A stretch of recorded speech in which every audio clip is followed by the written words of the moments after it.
Hai anak-anak, masih dalam bab 604 pelajaran bahasa Indonesia. Kita masuk ke pelajaran 3.1, mendeskripsikan isi dan penyajian laporan. Tujuan pembelajarannya supaya anak-anak dapat membaca dan memahami isi laporan hasil kunjungan atau pengamatan. Berikutnya supaya anak-anak dapat menulis hasil kunjungan atau pengamatan dengan baik secara runtun. Sudah siap untuk belajar? Tetap semangat. Yuk, kita mulai pelajarannya. Nah, anak-anak, informasi apa saja sih yang dapat kita dapatkan dari mengunjungi suatu tempat? Jadi, pengalaman suatu kunjungan tamasya ke suatu daerah, ke kantor pemerintahan atau pabrik dapat dituliskan beserta dengan semua hal-hal yang penting yang ditemui atau kita alami selama kunjungan berlangsung. Nah, berikut adalah hal-hal yang tercakup dalam sebuah laporan anak-anak. Laporan harus meliputi nama kegiatan, tujuan kegiatan, waktu pelaksanaan, tempat pelaksanaan, peserta kegiatan, kegiatan pelaksanaan, kesimpulan, dan juga saran. Nah, sekarang kita masuk dalam langkah-langkah menulis laporan. Yang pertama, laporan ditulis setelah melakukan perjalanan.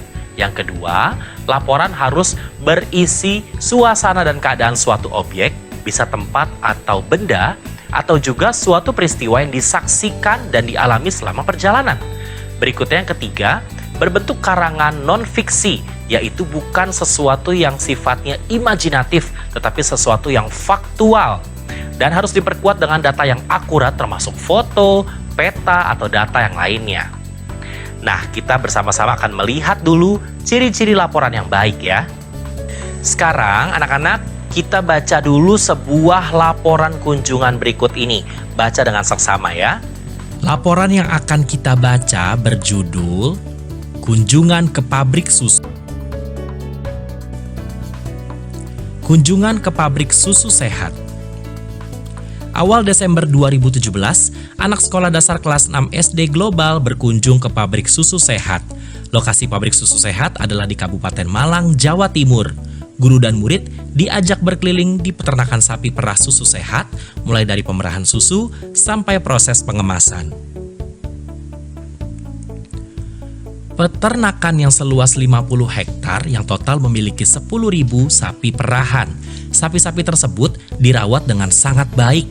Pemberian nutrisi pada sapi dimulai ketika mereka baru lahir, yaitu sapi diberikan cairan kolostrum dan protein agar sistem imun sapi kuat. Perawatan sapi sangatlah diutamakan, karena sapi yang dirawat dengan baik maka akan menghasilkan susu yang melimpah dengan kualitas yang baik. Kandang sapi juga mempunyai standar yang tinggi. Kandang bersih dengan sirkulasi udara yang bersih, tentu saja kandang terbebas dari kerumunan lalat. Makanan sapi terdiri dari campuran rumput, jagung, protein, dan vitamin. Makanan sapi ini tersimpan dalam gudang penyimpanan khusus dan sangat dijaga kualitas dan kebersihannya. Tempat wadah makan sapi pun haruslah bersih, dipastikan tidak tercemar oleh kotoran. Pemotongan kuku sapi berkala dilakukan karena tumpuan kaki sapi bukan pada kakinya, tetapi pada kuku. Jika kuku panjang, maka sapi akan pincang dan mempengaruhi kesehatan sapi.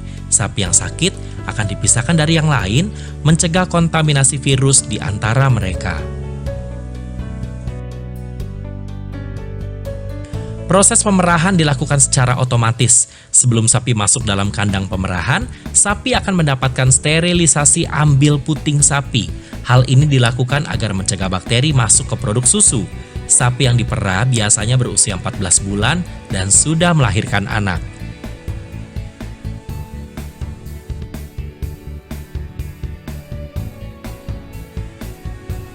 Kami dibawa masuk ke dalam ruang proses susu dilakukan.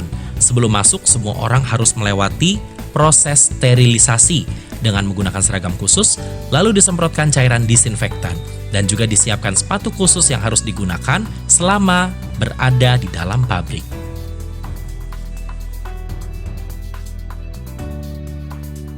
Tujuan pengolahan susu adalah untuk memusnahkan bakteri, tetapi tetap menjaga kandungan gizi di dalam susu.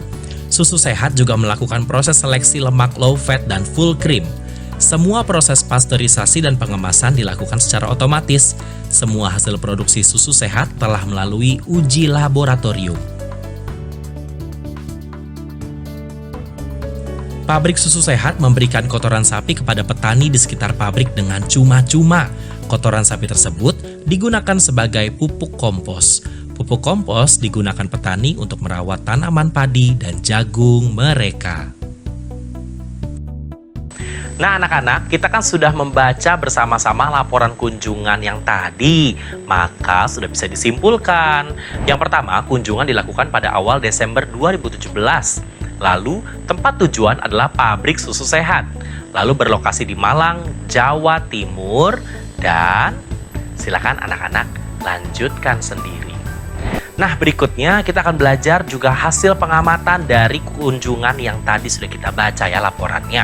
Yang pertama, pabrik susu sehat memiliki 50 hektar lahan. Lalu berikutnya, pabrik susu sehat memiliki 10.000 ekor sapi perahan. Dan sapi yang dirawat dengan baik, maka akan memproduksi susu yang berlimpah dan berkualitas baik. Berikutnya, proses pemerahan, pasteurisasi, dan pengemasan semua dilakukan dengan otomatis. Lalu semua hasil produk susu sehat telah melalui uji laboratorium dan pabrik susu sehat ikut berkontribusi kepada petani yang tinggal di sekitar pabrik. Kita sudah menyelesaikan pelajaran 3.1 mendeskripsikan isi dan penyajian laporan. Semoga anak-anak sudah cukup menangkap ya. Kalau belum menangkap, bisa diulang pelajarannya. Dan jangan lupa kerjakan latihan yang ada dalam buku kegiatan supaya semakin mengerti. Selamat mengerjakan. Sampai bertemu lagi.